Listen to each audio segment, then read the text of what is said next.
Praise the lord. యేసుక్రీస్తు నామంలో మీ అందరికీ శుభములు తెలియజేస్తూ ఉన్నాను. ఈరోజు మనం ధ్యానం చేసుకోబోయేటువంటి అంశం మత్తయి సువార్త 24వ అధ్యాయంలో ప్రభు నోట నుంచి వచ్చినటువంటి రాకడ సూచనలు వ్రాయబడి ఉన్నాయి. మరి తర్వాత అధ్యాయంలో 3 ప్రాముఖ్యమైనటువంటి అంశాలు చెప్పబడి ఉన్నాయి. అందులో ప్రభు వహించబో 3 పాత్రను మనం ఈరోజు ధ్యానించుకోబోతున్నాం. జాగ్రత్తగా గమనించాలి. వింటున్నారా? స్తోత్రం దేవా. ఈరోజు యొక్క వాక్యం వెల్లడగుతూ ఉండగా అనేక జీవితాలు అద్భుత ఆశ్చర్యకార్యాలు చేసి నడిపించమని యేసు నామములో ప్రార్థించి మేము పొందుకున్నాం తండ్రి, ఆమెన్. చాలా ప్రాముఖ్యమైనటువంటి అంశము, ప్రాముఖ్యమైనటువంటి సమయానికి మనం వచ్చి ఉన్నాం. ఇక్కడ నా ప్రియమైనటువంటి సహోదరి స్నేహితులారా, మత్తయి సువార్త 25వ అధ్యాయంలో యేసుక్రీస్తు ప్రభువారు పోషించిన 3 పాత్రలు ఏమిటి అని చూసినట్లయితే, నెంబర్ 1 పెండ్లి కుమారుని పాత్ర, నెంబర్ 2 యజమానుని పాత్ర, నెంబర్ 3 తీర్పు తీర్చు రాజుగా. కాబట్టి యేసు ప్రభువారు పెండ్లి కుమారుడుగా, యజమానుడిగా, తీర్పు తీర్చే రాజుగా వస్తూ ఉన్నాడు. ఈ యొక్క సత్యాన్ని మీరంతా కూడా గ్రహించాలని ప్రభు పేరట నేను మీకు తెలియజేస్తున్నాను. చాలా ప్రాముఖ్యమైన విషయం. సరే, ఇందులో మనం 1 by 1 3 విషయాలను ధ్యానం చేసుకుందాం. నెంబర్ 1 పెండ్లి కుమారునిగా వచ్చుట. మత్తయి సువార్త 25వ అధ్యాయం మొదటి 13 వచనాలు మీరు చదివినట్లయితే అక్కడ ఈ యొక్క సత్యాన్ని మనం చూడగలుగుతాం. మత్తయి సువార్త 25వ అధ్యాయం మొదటి 13 వచనాల్లో ఈ యొక్క సత్యాన్ని మనం చూడగలుగుతాం. పరలోక రాజ్యము తమ దివిటీలు పట్టుకుని పెండ్లి కుమారుని ఎదుర్కొనేందుకు బయలుదేరిన 10 మంది కన్యకలను పోలి ఉన్నది. వీరిలో 5 బుద్ధి లేనివారు, 5 బుద్ధి గలవారు. బుద్ధి లేనివారు తమ దివిటీలు పట్టుకొని తమతో కూడా నూనె తీసుకొని పోలేదు. బుద్ధి గలవారు తమ దివిటీలతో కూడా సిద్ధులలో నూనె తీసుకొని పోయారు. పెండ్లి కుమారుడు ఆలస్యం చేయగా వారందరూ కునికి నిద్రించుచుండిరి. 13వ వచనం మనం చూసినట్లయితే, ఆ దినమైనను గడి అయినను మీకు తెలియదు గనుక మెలకువగా ఉండడి. ఇది మొదటి 13 వచనాల్లో చదివినట్లయితే యేసుక్రీస్తు ప్రభువారు తన యొక్క స్వరక్తమిచ్చి సంపాదించిన సంఘము, ఆయన రక్తంలో కడగబడినటువంటి విశ్వాసుల గుంపు ఏదైతే ఉందో అది పెండ్లి కుమార్తెగా ఉన్నది. ఇక్కడ ప్రకటన గ్రంథంలో ఉన్నటువంటి మరి ఆ యొక్క దిగువ అంశాన్ని మీరు చదవండి ప్రియులరా. గొర్రె పిల్ల వివాహోత్సవ సమయం వచ్చినది, ఆయన భార్య తనను తాను సిద్ధపరచుకుని ఉన్నది అని ప్రకటన 19:7 మనం చూస్తూ ఉన్నాం. సో దీన్ని బట్టి యేసుక్రీస్తు ప్రభువారు మత్తయి సువార్త 25వ అధ్యాయంలో పెండ్లి కుమారునిగా రావటాన్ని మనం చూస్తూ ఉన్నాం. ఓకే, అర్థమైంది. నెక్స్ట్ 2వ విషయం మనం చూద్దాం. యేసుక్రీస్తు ప్రభువారు యజమానిగా వస్తూ ఉన్నాడు. ఇక్కడ ఇదే మత్తయి సువార్త 25వ అధ్యాయం 14వ వచనం నుంచి మీరు గమనించినట్లయితే, పరలోక రాజ్యము ఒక మనుష్యుడు దేశాంతరమునకు ప్రయాణమై తన దాసులను పిలిచి తన ఆస్తిని వారికి అప్పగించినట్లుగా చూస్తూ ఉన్నాం. అతడు ఒకనికి 5 తలాంతులు, ఒకనికి 2, ఒకనికి 1, ఎవరి సామర్థ్యం చెప్పిన వారికి ఇచ్చి వెంటనే దేశాంతరం పోయిను. మీకు తలాంతుల స్టోరీ అందరికీ తెలుసు. 30వ వచనం వరకు మనం దీన్ని చదువుకుంటూ వెళ్ళినట్లయితే అక్కడ 30వ వచనంలో, మరియు పనికి మాలిన ఆ దాసుని వెలుపట చీకటిలోనికి త్రోసివేయడి, అక్కడ ఏడ్పును పండ్లు కొరుకుటే ఉండును. సో ఈ వాక్యం మనకు అందరికీ తెలుసు కాబట్టి మీరు చాలాసార్లు చదివి ఉంటారు కాబట్టి నేను దీని గురించి అంతగా చదివి వినిపించట్లేదు. మీకు అందరికీ అర్థమైంది కదా. 5 తలాంతులు, 3 తలాంతులు, 1 తలాంతు, ఈ స్టోరీ అంతా తెలుసు. యేసుక్రీస్తు ప్రభువారు రక్షణ ప్రణాళికలో ఆత్మలను సంపాదించేటువంటి దాసులు ఉన్నారు. అయితే అందరూ నమ్మకమైన మంచి దాసులుగా ఉండటం లేదు. కారణం ఏంటంటే వారు నమ్మకంగా ఉండటం లేదు. మత్తయి సువార్త 25:21వ వచనం మనం చదివినట్లయితే అక్కడ ఏమనున్నది?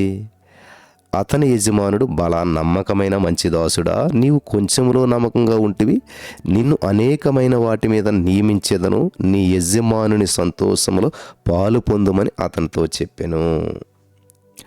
కొంచెములో నమ్మకంగా ఉండువారు మాత్రమే అనేకమైన వాటి మీద నియమించబడతారు. ఆమేన్.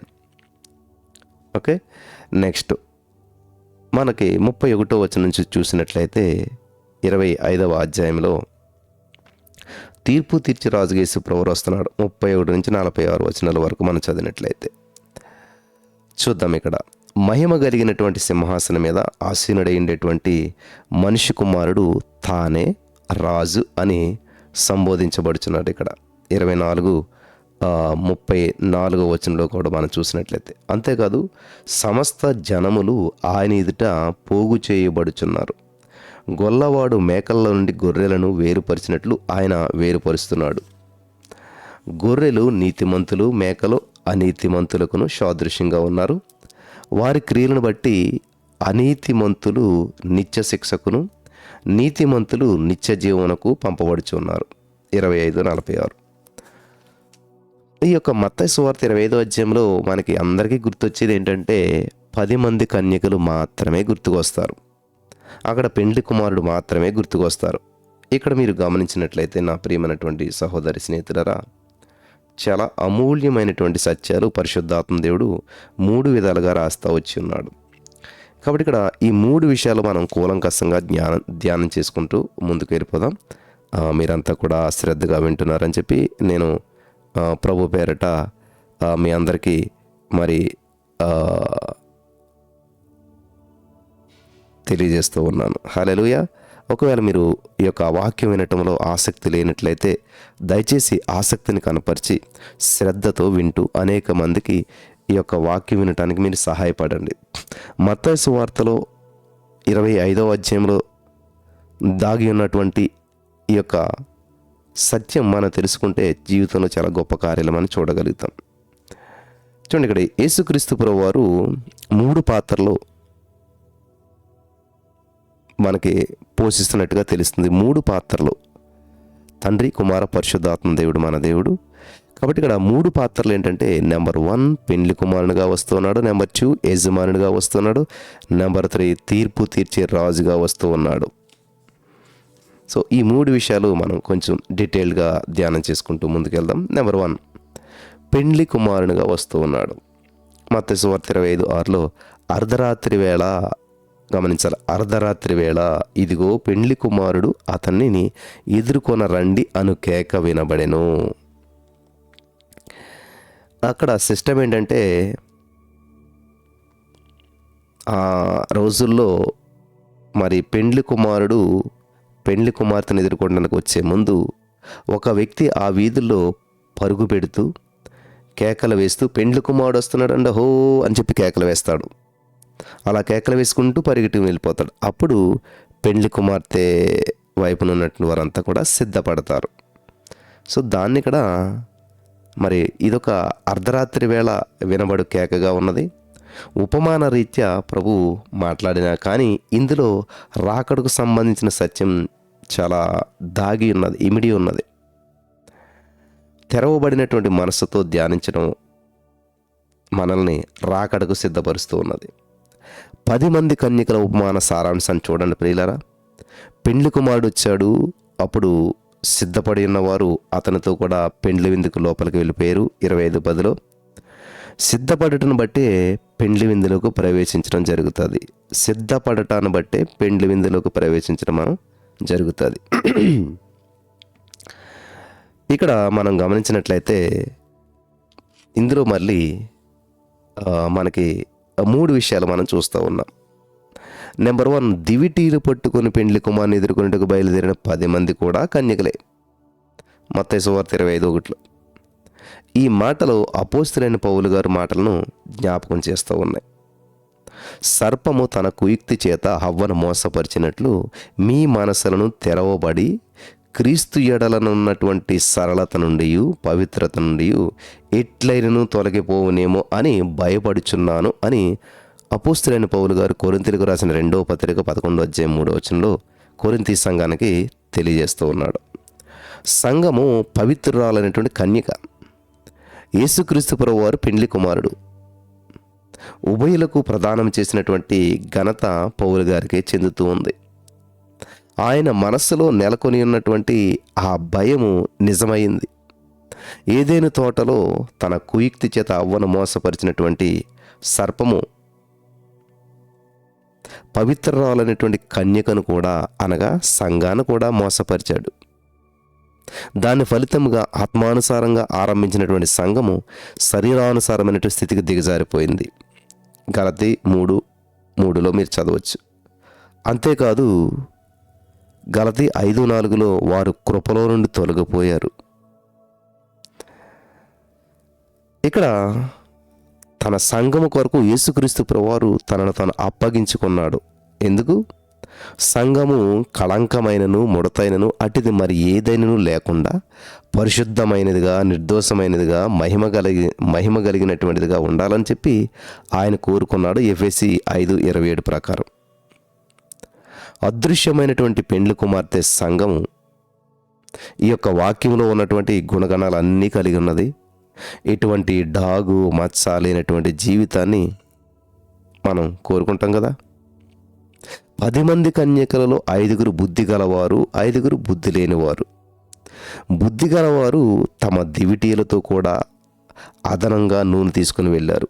ఎక్స్ట్రా నూనె పట్టుకెళ్ళారు అన్నమాట, ఎక్స్ట్రా ఆయిల్. బుద్ధి లేనటువంటి వారు అలా చేయలేదు. మత్తయి సువార్త 25వ అధ్యాయం 2-3 వచనాలు మీరు చూడవచ్చు. అసలు నూనె దేనికి సాదృశ్యం? ఈ నూనె ఏంటి అసలేని అని చూసినట్లయితే కీర్తనకారుడు అంటాడు కదా, దావీదు రాసిన కీర్తన 23:5లో, కాపరి కీర్తనలో మనకి, నా తల నూనెతో అంటియున్నావు, నా గిన్నె నిండి పొర్లుచున్నది. ఆమేన్. గమనించాలి, నా తల నూనెతో అంటియున్నావు, నా గిన్నె నిండి పొర్లుచున్నది. కీర్తన గ్రంథం 23:5లో ఈ యొక్క మాటను చెప్తూ మరి దావీదు గారు సంతోషిస్తూ ఉన్నాడు. అలాగే, గురుపోతు కొమ్ము వలె నీవు నా కొమ్ము పైకెత్తితివి, క్రొత్త తైలముతో నేను అంటబడి తిని అని ఇక్కడ వ్రాయబడటం చాలా విశేషం. నూనె అని, క్రొత్త తైలం అని పేర్కొనబడినటువంటిది ఏంటంటే ఆత్మాభిషేకమే. ఆమేన్. నూనె, క్రొత్త తైలము ఇవన్నీ దేనికంటే ఆత్మాభిషేకానికి. చాలా జాగ్రత్తగా గమనించాలి. వింటున్నారా? సో ఇక్కడ నెంబర్ 1, దివిటీలు పట్టుకుని పెండ్లి కుమారుని ఎదుర్కొంటూ బయలుదేరిన 10 మంది కూడా కన్యకలే. ఈ మాటలు అపోస్తలుడైన పౌలు గారు మాటలు మనకు జ్ఞాపకం చేస్తూ ఉన్నాయి. ఇక్కడ నూనె అన్నా, క్రొత్త తైలము అన్నా మరి ఆత్మాభిషేకానికి సాదృశ్యం. ఓకే. నెంబర్ 2, పరిశుద్ధాత్మ మీ మీదికి వచ్చినప్పుడు మీరు శక్తి పొందుదురు, సాక్షులయ్యుందురని అపోస్తలుల కార్యం 1వ అధ్యాయం 8వ వచనం మనం చూస్తూ ఉన్నాం.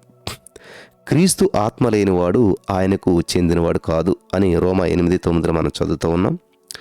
క్రీస్తు ఆత్మ గలవారు శరీర స్వభావాన్ని, అనగా జన్మ స్వభావాన్ని చంపుకుంటారు. ఆత్మ స్వభావం గలవారే ఉంటారు. జన్మ స్వభావం అంటే ఏంటంటే, దావీదు అంటాడు కదా, నా తల్లి పాపములోనే నన్ను కని ఉన్నది ఉంటుంటాడు. అంటే ఈ పాప భూయిష్టమైన లోకంలో మనం జన్మించాము కాబట్టి పాప స్వభావం మనల్ని ఏలుబడి చేస్తుంది. కాబట్టి పుట్టుకతోడు వచ్చినటువంటి జన్మ స్వభావం, పాప స్వభావం, దాన్ని చంపేసుకుని ఏం చేస్తామంటే ఆత్మ స్వభావాన్ని ధరించుకుని ఆత్మ స్వభావం కలిగినటువంటి వారమై మనం జీవిస్తాం. నేడు మరి మేము రాకడకు సిద్ధపడుచున్నామని చెప్పుకున్నటువంటి అనేకుల్లో ఆత్మ స్వభావం కనబడటం లేదు. చాలామంది చెప్తారు మేము రాకడకు సిద్ధపడుచున్నాం ఉంటున్నారు, కానీ వాళ్ళలో అసలు ఆధ్యాత్మికమైనటువంటి స్వభావం కనపడదు. ఇది ఎంతో విచారకరమైనటువంటి విషయం అన్నమాట. గలతీ 5:22లో ఆత్మ స్వభావాన్ని ఆత్మఫలం అని చెప్పి పౌలు గారు చెప్పడం విశేషం అన్నమాట. ఆత్మ స్వభావం అంటే ఎలా ఉంటుంది బ్రదరు అని చెప్తున్నారు కదా. ఆత్మ స్వభావం అసలు మరి ఎలా తెలుస్తుంది? ఆత్మ స్వభావం ఉన్నదా లేదా అంటే ఇక్కడ పౌలు గారు దాన్ని ఆత్మఫలము అంటూ చెప్తూ ఉన్నాడు అనమాట. చూద్దాం. గలతీ 5:22లో ఆత్మఫలమేమనగా అంటే వాళ్ళ ఆత్మ స్వభావం ఉందా లేదా అని తెలుసుకోవాలంటే ఈ లక్షణాలు ఉండాలన్నమాట. ఏంటంట? ప్రేమ, సంతోషము, సమాధానము, దీర్ఘశాంతము, దయాళుత్వము, మంచితనము, విశ్వాసము, సాత్వికము, ఆశా నిగ్రహం. ఇవి ఉన్నవారు ఆత్మ స్వభావం కలిగినటువంటి వారు. ఆమేన్.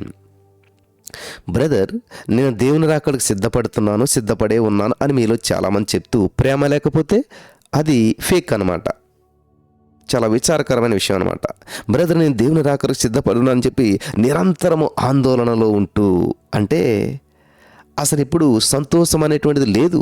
సంతోషించకుండా ఉంటే అది కూడా ఫేకే. సంతోషం ఉన్నటువంటి వారు మాత్రమే ఆత్మ స్వభావం కలిగిన వారు, ప్రేమ కలిగిన వారు మాత్రమే ఆత్మ స్వభావం కలిగిన వారు. సమాధానం, నీలో సమాధానం లేదు. ఇంటిలో గందరగోళంలో ఉన్నావు, నీ భర్తకి నీకు సమాధానం లేదు, నీ కుటుంబ సభ్యులతో సమాధానం లేదు, కానీ నువ్వు దేవుని రాకడికి సిద్ధపడి ఉన్నాను అని నువ్వు అంటే నువ్వు మోసం చేసుకుంటున్నావు, నువ్వు మోసం చేసుకుంటున్నావు. అలాగే దీర్ఘశాంతము, చాలామంది ఈ విషయంలో ఫెయిల్ అయిపోతుంటారు అన్నమాట. దీర్ఘశాంతం ఎంతకాలం సహించాలి? ఈ ప్రశ్న మీరు ప్రతిరోజు వేస్తారు కదా. బ్రదర్, ఎంతకాలం సహించాలి? ఇంక ఈ అప్పుల సమస్యలు ఎంతకాలం సహించాలి? ఈ యొక్క బాధలో మేము ఎంతకాలం జీవించాలి? ఎంతకాలం? దీర్ఘశాంతం, దయాళుత్వము, మంచితనము, విశ్వాసము, ఇది చాలా ఇంపార్టెంట్. విశ్వాసం లేకుండా ఆయనకి ఇష్టడైండుట అసాధ్యమంట. విశ్వాసం లేకుండా ఆయనకి ఇష్టడైండుట అసాధ్యము. ఆశా నిగ్రహము, అది ఫాస్టింగ్ ఉన్నా, మంచి ఫుడ్ వచ్చింది, ఇంకెందుకులే తినేద్దాం. ఆశా నిగ్రహం లేదు నీకు. ఆశా నిగ్రహం లేదు. నువ్వు కొనుక్కోవాలనుకున్నది కొనుక్కుంటావు, తినాలనుకున్నది తింటావు, కట్టుకోవాలన్న బట్ట కట్టుకుంటావు, చేయాలనుకున్న పని చేస్తావు, వెళ్ళాలనుకున్న చోటుకి వెళతావు. ఆశ నిగ్రహం లేదు. వింటున్నారు ప్రియులారా? నిగ్రహం లేనటువంటి వారు విగ్రహంతో సమానం అనమాట. కాబట్టి నిగ్రహము కలిగినటువంటి వారు ఈ లోకానికి విగ్రహంలా కనిపించవచ్చు, కానీ నిగ్రహం లేనటువంటి వారు దేవుని దృష్టిలో విగ్రహాలు లాంటి వాళ్ళ మాటలు. నిగ్రహపరుచుకోవాలి, మనస్సుని కంట్రోల్ చేసుకోవాలి. అందుకనే దేవుడు ఒక మాట చెప్తాడు, ఏమనంటే, ఒక పట్టణాన్ని కాపాడు వాడికంటే తన మనస్సును కాపాడుకొని వాడే గొప్పవాడు అని ఉంటుంది అక్కడ. ఒక పట్టణాన్ని కావలి కాయట కంటే తన మనసును నిగ్రహపరుచుకున్నట్టే గొప్పతనంగా దేవుడు అక్కడ వర్ణిస్తూ ఉన్నాడు. ఈరోజు నీ మాటలు వింటున్న నా ప్రియమైనటువంటి సహోదరి స్నేహితులారా, రోమపత్రిక 5:5 ప్రకారం పరిశుద్ధాత్మ నింపుదలకు రుజువు ఏమిటి అని చెప్పి కొంతమంది అడుగుచూ ఉన్నారు. పరిశుద్ధాత్మ నింపుదలకు రుజువు ఏమిటి బ్రదర్ అని చాలామంది ప్రశ్నిస్తూ ఉన్నారు కదా. రోమ 5:5 ప్రకారం పరిశుద్ధాత్మ ద్వారా దేవుని ప్రేమ మన హృదయాల్లో కుమ్మరించబడి ఉన్నది. ఆమేన్. నువ్వు పరిశుద్ధాత్మ చేత నింపబడ్డావు అనేటువంటి దానికి మొట్టమొదటి సూచన ఏంటి తెలుసా? దేవుని ప్రేమ. ఈ లోక ప్రేమ కాదు, దేవుని ప్రేమ మన హృదయాల్లో కుమ్మరించబడుతున్నది. ఆమేన్. హల్లెలూయా. దేవునికి స్తోత్రం కలుగును గాక. అదే సమయంలో మరి మత్తయి సువార్త 24:12 అక్రమం విస్తరించడం చేత అనేకుల ప్రేమ చల్లారిపోతూ ఉందంట. అంతే కదా. ఒక బిజినెస్ కానీ, ఒక వ్యాపారం కానీ, ఏదైనా ఒకటి మరి అది డిస్టర్బెన్స్ వచ్చిందంటే ఏంటి? క్రమం తప్పేసిందని అర్థం. వెళ్తున్నటువంటి ట్రైను సడన్గా ప్రమాదం సంభవించిందంటే అర్థం ఏంటి? ట్రాక్ తప్పేసింది. కాబట్టి అక్రమం విస్తరించడం చేత అనేకుల ప్రేమ చల్లారిపోతుంది. ఆత్మ స్వభావంలో మొట్టమొదటి స్వభావం ప్రేమ. ఈ ప్రేమ చల్లారిపోతే ఆత్మ స్వభావం నుంచి మనిషి శరీర స్వభావంలోనికి వెళ్ళిపోతున్నాడు, ఆత్మ స్వభావాన్ని కోల్పోతూ ఉన్నాడు. అర్థమవుతుంది కదా అందరికీ కూడాను. సో బ్రదర్, నేను ఆత్మానుసారంగానే ఉన్నాను, దేవుని రాకడికి సిద్ధపడి ఉన్నాను, నేను ఆత్మానుసారమైనటువంటి జీవితాన్ని జీవిస్తున్నాను అని భ్రమలో చాలామంది ఉంటూ ఉంటారు. కానీ ఈ సత్యం తెలిసిన రోజున వాళ్ళ పరిశీలన చేసుకుంటే చాలా విషయాలు బయటపడతాయి. కాబట్టి ఇక్కడ అక్రమం విస్తరించడం చేత అనేకుల ప్రేమ చల్లారును అనేటువంటి రాకడ సూచన అక్షరముల నెరవేరుచున్నది. ఇక్కడ అక్షరాల నెరవేరుతుంది. క్రమము కానిది అక్రమము, ఆజ్ఞాతిక్రమమే పాపము. 1 యోహాను 3:4 మనం చూడవచ్చు. దేవుని ఆజ్ఞల విషయంలో శ్రద్ధ చూపుదము, ప్రతి వారికి అటువంటి కృపాబాహుళ్యాన్ని దేవుడు విస్తరింపచేయునుగాక. ఆమేన్. హల్లెలూయా. ఏంటండి? దేవుని ఆజ్ఞల విషయంలో ప్రతి వారు శ్రద్ధ కలిగి నడుచుకున్నట్లు పరిశుద్ధాత్మ దేవుడు సహాయం చేయునుగాక. ఆమేన్. నీవు నీ పూర్ణ హృదయముతోనూ, నీ పూర్ణాత్మతోనూ, నీ పూర్ణ వివేకముతోనూ, నీ పూర్ణ బలముతోనూ నీ దేవుడైన ప్రభువును ప్రేమించవలను అనేటువంటిది ప్రధానమైన ఆజ్ఞ. మార్కు సువార్త 12:30-31 మీరు చదవండి ప్రియులారా. రెండవ ఆజ్ఞ ఏంటంటే నిన్ను వలె నీవు నీ పొరుగువాన్ని ప్రేమించాలి అనేటువంటిది రెండవ ఆజ్ఞ. వీటికంటే ముఖ్యమైన ఆజ్ఞ మరి ఏదీ లేదని చెప్పి దేవుడు చెప్తూ ఉన్నాడు అక్కడ ఒక యవనస్తునితోటి. ఇవి రెండు చాలా ప్రాముఖ్యమైనటువంటి ఆజ్ఞలు. ఈ రెండాటికి మించిన ఆజ్ఞ అనేటువంటిది ఏమీ లేదు. మొట్టమొదట ఏంటంటే పూర్ణ హృదయముతో, పూర్ణ బలముతో, పూర్ణ వివేకంతో, పూర్ణ ఆత్మతో దేవుణ్ణి ప్రేమించాలి, ప్రభుని ప్రేమించాలి మొట్టమొదట. రెండవది సహోదరుని ప్రేమించాలి. రెండట్లు కూడా ప్రేమ ఉంది. దేవుణ్ణి ప్రేమించాలి, మనుషుల్ని ప్రేమించాలి. దేవుడు మాత్రమే ప్రేమిస్తాను బ్రదర్, ఈ మనుషుల్ని అసలే నమ్మటానికి నాకు అసలు మనుషులు మోసగాళ్ళు బ్రదర్. ఇప్పుడు ఒక మాట అంటారు, తర్వాత ఒక మాట అంటారు. ఇచ్చుకున్నప్పుడు ఒక మాట ఉంటుంది, ఇచ్చేటప్పుడు ఒక మాట ఉంటుంది. ఉపకారం పొందుకుంటున్నప్పుడు ఒక మాట ఉంటుంది, ఉపకారం పొందేసుకున్న ఒక మాట ఉంటుంది. మనుషులు ఇలా మారుతుంటారు కాబట్టి మనుషుల పట్ల నేను ప్రేమగా ఉండలేను అని మీరు అంటున్నారేమో. గమనించాలి ప్రియులారా, ఇక్కడ దేవుడు మనుషులను బట్టి ప్రేమించమంటలేదు. దేవుని వాక్యం, దేవుడిచ్చిన ఆజ్ఞలకు మనం లోబడాలి. మనం పోలీసులకు భయపడి హెల్మెట్ పెట్టుకోమంటలేదు. ఇక్కడ చాలామంది హెల్మెట్ ఎందుకు పెడతారంటే పోలీసులకు భయపడి పెడతారు. అక్కడ హెల్మెట్ పోలీసు కోసం కాదు, హెల్మెట్ మన సేఫ్టీ కోసం. హెల్మెట్ మన తలకాయ పగలపోకుండా ఉండటానికి. హెల్మెట్ అనేటువంటిది మన తల సేఫ్టీ కోసం కానీ పోలీస్ సేఫ్టీ కోసం కాదు. ఫైన్ పడతాదని కాదు. వింటున్నారా ప్రియులారా? హెల్మెట్ అనేటువంటిది పోలీసులకు భయపడి పెట్టుకుంటారు చాలామంది, ఫైన్ ఎక్కడ పడుతుందని. వాస్తవానికి హెల్మెట్ యొక్క ఉద్దేశం యాక్సిడెంట్ సంభవిస్తే నీ తల పగలకుండా ఉండటానికి, నీ సేఫ్టీ కోసం. అలాగే సహోదరుని ప్రేమించడం అనేటువంటిది అది నీ సేఫ్టీ కోసం. యేసుక్రీస్తు ప్రభువును ప్రేమించడం అనేటువంటిది నీ సేఫ్టీ కోసం. ఈ సత్యం తెలిస్తే వాళ్ళు ఎలాంటి వాళ్ళైనా మనకు అనవసరం. అక్కడ పోలీసు ఉన్నాడా లేడా మనకు అనవసరం. హెల్మెట్ పెట్టుకుని నువ్వు ప్రయాణం చేస్తావు. ఆమేన్. అర్థమైందా? దేవునికి స్తోత్రం కలుగును గాక. ఇది చాలా అద్భుతమైనటువంటి విషయం అన్నమాట. ప్రభును ప్రేమించుట ప్రధానమైన ఆజ్ఞ. మనలను మనము ప్రేమించుకొనుచున్న ప్రకారం పొరుగువాని ప్రేమించడం రెండవ ఆజ్ఞ. పాత నిబంధన కాలంలో ఇవ్వబడినటువంటి 10 ఆజ్ఞల్లో పాటు ప్రేమించుట అనేటువంటిది 11వ ఆజ్ఞగా ఉన్నది. ఆనాడు దైవ సేవకులను, విశ్వాసులను యేసుక్రీస్తు ప్రేమ చేత బలవంతం చేయబడ్డారు. వింటున్నారా? 2 కొరింథీ 5:14. నేడు నెలకొలినటువంటి పరిస్థితిని బట్టి అనేకుల మీద కుమ్మరించబడి ఉన్నది పరిశుద్ధాత్మయ లేకపోతే బ్రహ్మపరిచాత్మ అని చెప్పి మరి ప్రశ్నించక ఉండలేం మనం.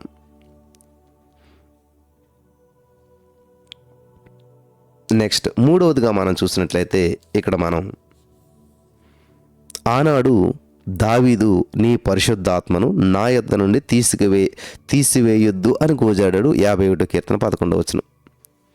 వింటున్నారా? దావీదు గారు ఏమంటున్నాడంటే నీ పరిశుద్ధాత్మ నా యొద్ద నుంచి తీసివేయొద్దు అని గోజాడు ప్రార్థిస్తూ ఉన్నాడు. పాత నిబంధన కాలంలో దేవుని ఆత్మ రాజైనటువంటి సౌలుని విడిచిపోయాను. చూద్దామా? 1 సమూయేలు 16:14. అప్పుడు ఒక దురాత్మ సౌలు మీదకు వచ్చెను. అతడు ప్రవచనము పేరిట వెర్రి మాటలు పలికాడు. వీటన్నిటిని దావీదు స్వయంగా చూశాడు కాబట్టి భయముతో దేవునికి మొరపెట్టాడు. వింటున్నారా? అంటే బ్రదర్ పరిశుద్ధాత్మ దేవుడు విడిచి వెళ్ళిపోతాడా? లేదు. నేడు మనం కృపాకాలంలో జీవిస్తున్నాము. ఆత్మ కుమ్మరింపు పెంతెకోస్తు దినాన జరిగింది కాబట్టి మనము ఆత్మ తాకిడి, ఆత్మ నింపుదల కొరకు పట్టుదలగా విరిగి నలిగిన మనస్సుతో విజ్ఞాపన చేయాలి. ఈ యొక్క సత్యాన్ని మీరు గ్రహించాలని ప్రభు పేరట నేను మనం చేస్తూ ఉన్నాను. సో ఇది ఇక్కడ పెండ్లి కుమారుడుగా యేసుక్రీస్తు ప్రభువు వస్తూ ఉన్నాడు అనేటువంటి విషయంలో ఇవన్నీ ఇమిడి ఉన్నాయి. నెంబర్ 2, ఆయన యజమానిగా వస్తూ ఉన్నాడు. ఆమేన్. ఎలా వస్తున్నాడండి? యజమానిగా. మత్తయి సువార్త 25:14-30 వచనాలు మీరు శ్రద్ధగా చదువుకుంటే ఈ యొక్క విషయాలు మనం చూడగలుగుతాం. మధ్యాకాశంలో ప్రభు దిగి వచ్చినప్పుడు ఎత్తబడినటువంటి సంఘంలో ఉండవాలని చెప్పి కోరుకుంటున్నటువంటి మనం యజమానుని రాక కొరకు కనిపెట్టుకుని దాసుని వలె ఉండాలి. మత్తయి సువార్త 25వ అధ్యాయంలో మరి వ్రాయబడి ఉన్నటువంటి రెండవ ఉపమానాన్ని మనం చదువుతూ వచ్చినాం. ఇది 25 అధ్యాయం 14 నుంచి 30 వచనాల వరకు. పరలోక రాజ్యము ఒక మనుషుడు దేశాంతరమునకు ప్రయాణమై తన దాసులను పిలిచి తన ఆస్తిని వారికి అప్పగించినట్లు ఇక్కడ కనిపిస్తూ ఉంది. అతడు ఒకనికి 5 తలాంతులు, ఒకనికి 2, ఒకనికి 1, ఎవని సామర్థ్యం చెప్పిన వానికి ఇచ్చి వెంటనే దేశాంతరం పోయాడు. 5 తలాంతులు తీసుకున్న వాడు వెళ్ళి వాటితో వ్యాపారం చేసి ఇంకో 5 తలాంతులు సంపాదించాడు. అలాగే 2 తీసుకున్నవాడు మరి 2 సంపాదించాడు. అయితే ఈ 1 తలాంతు తీసుకుని వెళ్ళినటువంటి వాడు భూమిని తవ్వి తన యజమానుని సొమ్ము దాచిపెట్టాడు. మత్తయి సువార్త 25 14 నుంచి 18 వచనాల వరకు మనం చూస్తూ వచ్చినాం. తలాంతు అనేటువంటిది అప్పుడు వాడకములో ఉన్నటువంటి విలువ కలిగినటువంటి నాణ్యం కావచ్చు. దాని వివరాలు మనం చెప్పలేం, ఖచ్చితంగా తెలియదు. కానీ తెలుగు బైబిల్ తర్జుమా అలాగే ఆ ప్రింటింగ్ చేయబడిన కాలంలో 1 తలాంతు ఇంచుమించు 3600 రూపాయలు కావచ్చు అని ఇక్కడ మనకి పుట్టినోట్లో ఉంది. కాలక్రమాన ధనం యొక్క విలువ పెరిగింది కాబట్టి అది కొన్ని లక్షల విలువైందని చెప్పి ఇప్పుడు మనం చెప్పవచ్చు. లక్షల కోట్లు కూడా వెళ్ళొచ్చు, కొన్ని వేల సంవత్సరాలు అయిపోతుంది కాబట్టి. అయినా సరే 1 తలాంతు తీసుకున్నటువంటి దాసుడు దానిని దాచిపెట్టాడు. మొదట 2 దాసులు కూడా వారికి ఇవ్వబడినటువంటి తలాంతులో సమానంగా సంపాదించి యజమాని ప్రశంస పొందుకున్నారు. అతని యజమానుడు బలా నమ్మకమైన మంచి దాసుడా, నీవు కొంచెంలో నమ్మకం ఉన్నావు కాబట్టి నిన్ను అనేకమైన వాటి మీద నియమించదను, నీ యజమానుని సంతోషంలో పాలు పొందుదు అని చెప్పాడు. మత్తయి సువార్త 25:23లో. పాలు పొందుము అనగా ప్రవేశించుము అని అర్థము. జాగ్రత్తగా వినాలి. పాలు పొందుము అనగా ప్రవేశించుము అని అర్థం అన్నమాట.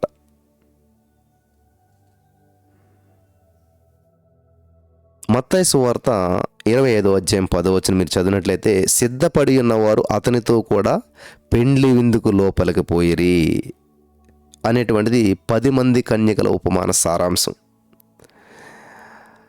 ఇక్కడ మత్తయి సువార్త 25:23లో బలా నమ్మకమైన మంచి దాసులు మాత్రము పెండ్లి కుమారుని వివాహ దినమందు అనేటువంటి సంతోషంలో ప్రవేశిస్తారు. ఇందుని బట్టి సిద్ధపడుటతో ఎవరైతే సిద్ధపడటంలో నమ్మకంగా ఉంటారో వాళ్ళు ఖచ్చితంగా దేవుని సన్నిధిలో పాలు పంచుకుంటారు. అంటే ఇక్కడ సిద్ధపడటంలో నమ్మకంగా ఉండటం అనేటువంటిది చాలా అవసరం. మనం గ్రహిస్తూ ఉన్నాం. సిద్ధపడుతున్నారా? సిద్ధంగా ఉన్నారా? ఇక్కడ శిక్ష విధించినటువంటి యజమానుడిని మనం చూస్తూ ఉన్నాం. మత్తయి సువార్త 25:30లో పనికి మాలిన ఆ దాసుని వెలుపటి చీకటిలోనికి త్రోసివేయుడి, అక్కడ ఏడుపు పండ్లు కొరుకుట ఉండును అంటూ ఉన్నాడు. గమనించాలి. వెలుపటి చీకటిలో ఏడుపు పండ్లు కొరుకుట ఉండటం ఏంటి? ఇక్కడ 5 తలాంతులు 2 తలాంతులు 1 అనేటువంటి నిష్పత్తిలో నేడు కూడా దేవుని కృపావరాలు మనకు దయచేయబడి ఉన్నాయి. వాటిని చక్కగా వాడుకొనవలను కానీ మన ఇష్టానుసారంగా ఏమీ చేయకూడదు. ముఖ్యంగా కనికర సంపన్నుడైనటువంటి మన ప్రభువు మీద నేరం మోపకూడదు. వాస్తవానికి మన ప్రభువు యజమానుడు, మనము కేవలము ఆయన దాసులము అనేటువంటి భావంతోనే సేవ చేయాలి. నా కుమారుడా, నా వలన వినిన సంగతులను ఇతరులకును బోధించుటకు సామర్థ్యం గల నమ్మకమైన మనుషులకు అప్పగింపుము. ఇది ఆత్మీయ తండ్రి అయినటువంటి పౌలు గారు తన ఆత్మీయ కుమారుడికి ఇచ్చినటువంటి సూచన. నేటి పరిస్థితి పరితాపంగా ఉన్నది. సమర్థవంతంగా బోధించుతున్నటువంటి చాలామంది నమ్మకంగా ఉండటం లేదు. సేవ ప్రారంభంలో కలిగినటువంటి భక్తి, ఏదైతే సేవ ప్రారంభంలో కలిగినటువంటి భయభక్తులు గాలికి వదిలేసి కొంతమంది రహస్యంగా, మరికొందరు తెగించి బహిరంగంగా పాపం చేస్తూ ఉన్నారు. ఇట్టి వారిని గురించి ప్రభు కొండ మీద చేసిన ప్రసంగంలో స్పష్టంగా తెలియజేశాడు. ఏమంటే, ఆ దినమందు అనేకులు నన్ను చూచి, ప్రభువా మేము నీ నామాన ప్రవచింపలేదా, నీ నామాన దెయ్యాలు వెళ్ళగొట్టలేదా, నీ నామాన అనేకమైన అద్భుతములు చేయలేదా అని చెప్పుదురు. అప్పుడు నేను మిమ్మను ఎన్నడను ఎరుగను, అక్రమం చేయువారులారా నా యొద్ద నుండి పొండని వారితో చెప్పుదును. మత్తయి సువార్త 7:22-23 వచనాలు. జాగ్రత్తగా గమనించాలి ప్రియులారా. రెండు విషయాలు మనం నేర్చుకుంటూ వచ్చినాం. యేసుక్రీస్తు ప్రభువారు మరి నెంబర్ 1 పెండ్లి కుమారుడిగా వస్తున్నట్లుగా చూసాం. నెంబర్ 2 యజమానుడిగా, చివరిగా నెంబర్ 3 తీర్పు తీర్చే రాజుగా వస్తూ ఉన్నాడు. మత్తయి సువార్త 25:31-46 వచనాలు. అందుకు ఆయన మిక్కిలి అల్పులైన వీరిలో ఒకనికైనను మీరు ఇలాగూ చేయలేదు కనుక నాకు చేయలేదని మీతో నిశ్చయముగా చెప్పుచున్నాను అని వారితో అనెను. వీరు నిత్య శిక్షకు, నీతిమంతులు నిత్య జీవమునకు పోవుదురు. మత్తయి సువార్త 25:45-46 వచనాలు.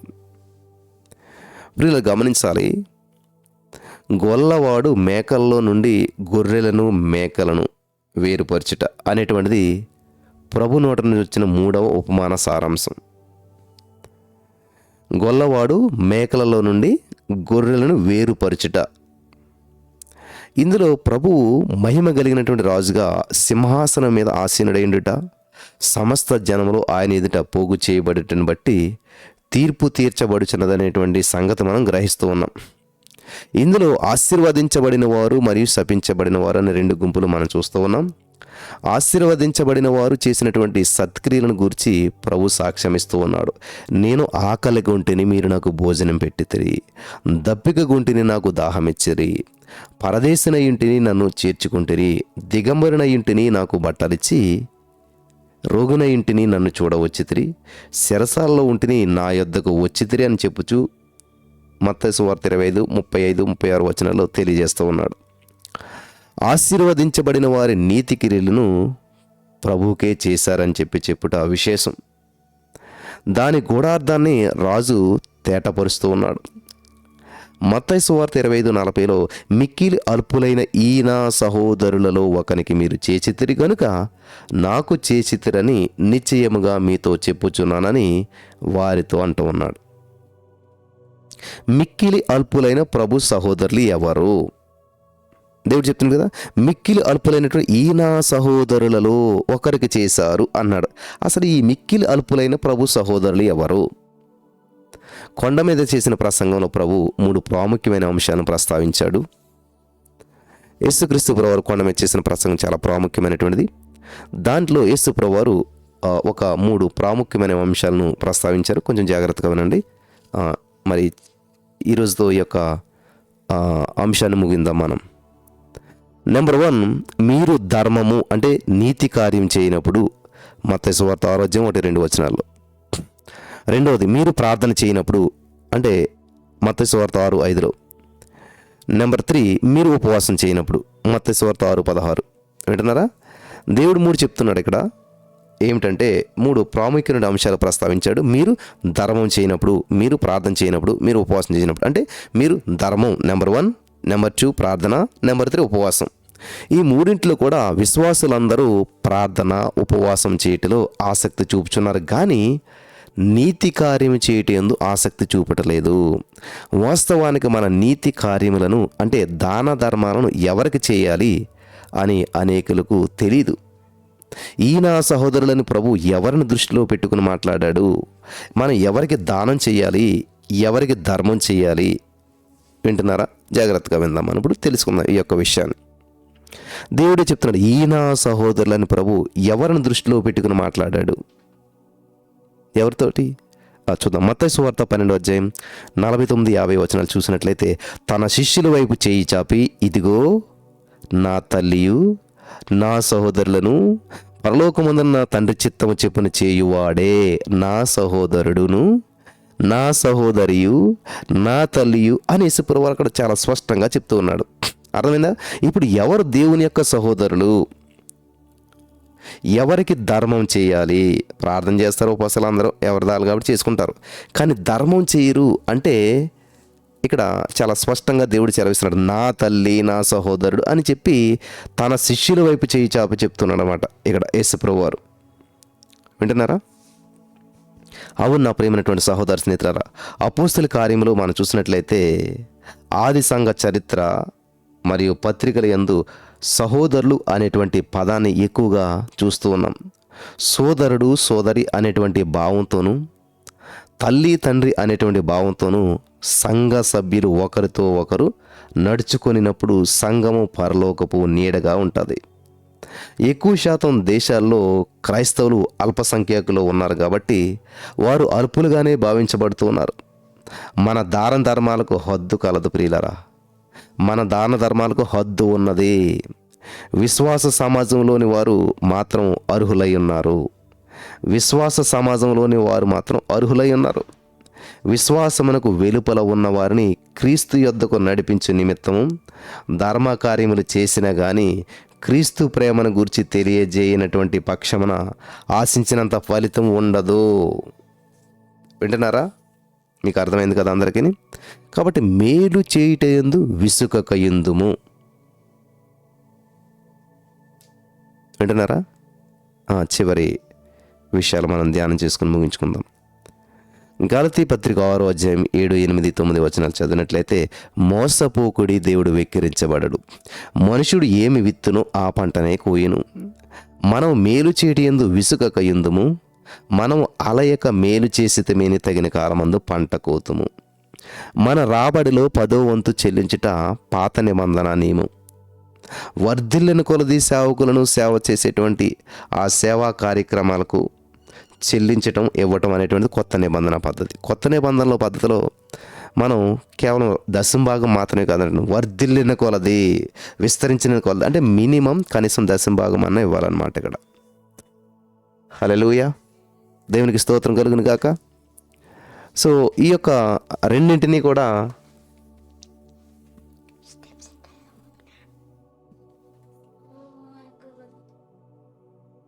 హల్లెలూయా ఇక్కడ గమనించాలి ప్రియులారా. 10వ వంతు చెల్లించాలి పాత నిబంధన ప్రకారం అయితే. కొత్త నిబంధన ప్రకారం అయితే విస్తరించిన కొలది, దేవుడు నిన్ను అభివృద్ధి చేసే కొలది కూడా దేవునికి ఇవ్వాలి. ఇవి మరి ఈ రెండింటినీ ధర్మకార్యాలకు ఇచ్చేటి తగదు. ఇవి విశ్వాసం మీద ఆధారపడి సేవ చేసేటువంటి వారికి చెందుతూ ఉన్నది. అయినా సరే నీతి కార్యము, మేలు చేయట, వాక్యానుసారం విస్తారమైనటువంటి సంఘ సభ్యులు కలిగినటువంటి సహవాసములు కొంత భాగాన్ని నిరుపేదల సహాయార్థం వెచ్చించట మంచిది. మేలు చేయుటలో ప్రభువే మనకు మాదిరిగా ఉన్నాడు. దేవుడు ఆయనకు తోడైండును గనుక ఆయన మేలు చేయుచు అపవాది చేత పీడించబడినటువంటి వారిని అందరినీ స్వస్థపరచుచు సంచరించుచు ఉండెను. అపోస్తలుల కార్యాలు 10:38. వాక్యానుసారంగా జీవించే వారికి ప్రభు తోడై ఉన్నాడు గనుక మేలు చేయుట సాధ్యం. విడుదల, స్వస్థత కొరకై ప్రార్థన, ప్రయాస ప్రశంసించబడుతున్నాయి. అదే సమయమున ఆకలి కొనిన వారికి భోజనం పెట్టుడి, దప్పికొనిన వారికి దాహం తీర్చుట, పరదేశులను చేర్చుకొనుట, దరిద్రులకు వస్త్రమునిచ్చుట, రోగులు మరియు చెరసాలలో ఉన్న వారిని దర్శించడం వంటివి నీతి కార్యాలుగా ఉన్నాయి. అవకాశము జారవిడుచుకోకుండా వాడుకోవాలి. కనికరించేవారు ధన్యులు. కాబట్టి ఈ యొక్క మత్తయి సువార్తలో ఉన్నటువంటి ఈ యొక్క 3 విషయాలు, యేసుప్రభువు వారు పోషించిన 3 పాత్రలను మనం అర్థం చేసుకుంటే చాలా అద్భుతమైన జీవితాన్ని జీవించగలుగుతాం. పరిశుద్ధాత్మ దేవుడు మీకు అందరికీ అటువంటి జీవితాన్ని అనుగ్రహించి నడిపించి బలపరచును గాక. ఆమేన్.